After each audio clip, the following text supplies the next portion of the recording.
राधे राधे जी सबको। कार्तिक मास का 9वां अध्याय।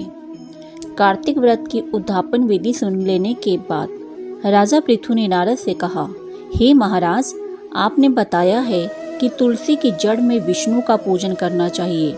मैं जानना चाहता हूँ कि तुलसी का महात्म्य क्या है। तुलसी हरि को कैसे प्रिय हुई? आप सर्वज्ञ हैं, अतः मेरे प्रश्न का उत्तर दीजिए। मुनि श्रेष्ठ ने कहा, एक बार इंद्र शिवजी के दर्शन के लिए कैलाश पर्वत को गए तो शिवजी ने उनकी परीक्षा ली। इंद्र के साथ सभी देवतागण और अप्सराएं थीं।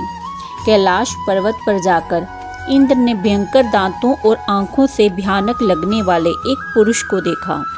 इंद्र ने उससे पूछा, तू कौन है जगदीश्वर? शिव कहाँ गए?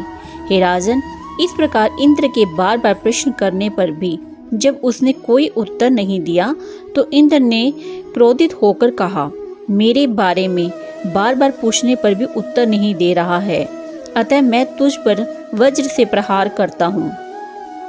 अरे मूर्ख, तुझे कौन बचाएगा? ऐसा कहकर इंद्र ने उसे मारने के लिए वज्र उठाया। वहीं उनका हाथ जड़ हो गया। रुद्र भगवान अपने तेज से जलाते हुए प्रकट हुए। उन्हें देखकर बृहस्पति शिव को पहचान गए और शीघ्र ही हाथ जोड़कर इंद्र से भूमि पर दंडवत प्रणाम कराया और स्वयं प्रणाम करके स्तुति करने लगे। हे देवों के देव, मैं आपको प्रणाम करता हूँ।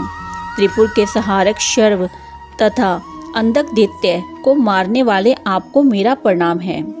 जब बृहस्पति ने स्तुति की तो शिवजी अपनी उस नेत्र अग्नि को शांत करते हुए बोले, हे ब्राह्मण, तुम्हारी इस स्तुति से मैं प्रसन्न हूँ।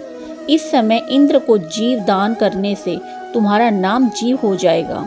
बृहस्पति ने कहा, हे देव, यदि आप मेरी स्तुति से प्रसन्न हैं तो शरणागत इंद्र की रक्षा कीजिए और मस्तक के नेत्र से उस उत्पन्न हुई यह अग्नि शांत कीजिए। रुद्र ने कहा, मस्तक के नेत्र में यह अग्नि पुनः प्रवेश नहीं कर सकती, अतः मैं इसको दूर फेंक देता हूँ ताकि यह इंद्र को पीड़ा न दे सके।